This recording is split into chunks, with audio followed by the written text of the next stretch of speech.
കൈക്കൂലി കേസിൽ ED. Officer പ്രതിയായ സംഭവത്തിൽ ആഭ്യന്തര അന്വേഷണം ആരംഭിച്ച് ഇ.ഡി.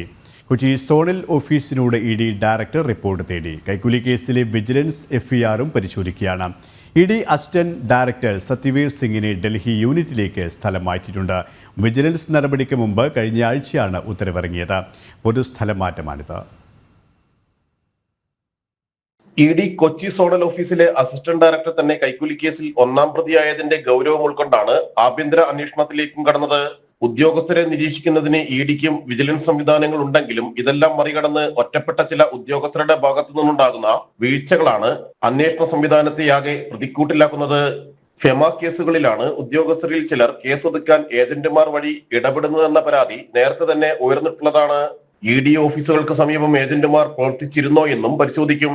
ഇ.ഡി. അസിസ്റ്റന്റ് ഡയറക്ടർ ശേഖർകുമാറിനെതിരെ വിജിലൻസ് കേസ് രജിസ്റ്റതുവരെയുള്ള വിവരങ്ങൾ വിശദീകരിച്ച് അഡീഷണൽ ഡയറക്ടർ ഇ.ഡി. ഡയറക്ടർക്ക് റിപ്പോർട്ട് നൽകും. കേസ് ഒഴിവാക്കാൻ 2 കോടി രൂപ വ്യവസായിയിൽ നിന്ന് ആവശ്യപ്പെടുകയും 2 ലക്ഷം രൂപ കൈപ്പറ്റുമ്പോൾ വിജിലൻസിന് ലഭിച്ച പരാതിയിൽ ഏജന്റ് തമ്മന സ്വദേശി വിൽസൺ പിടിയിലാവുകയുമായിരുന്നു.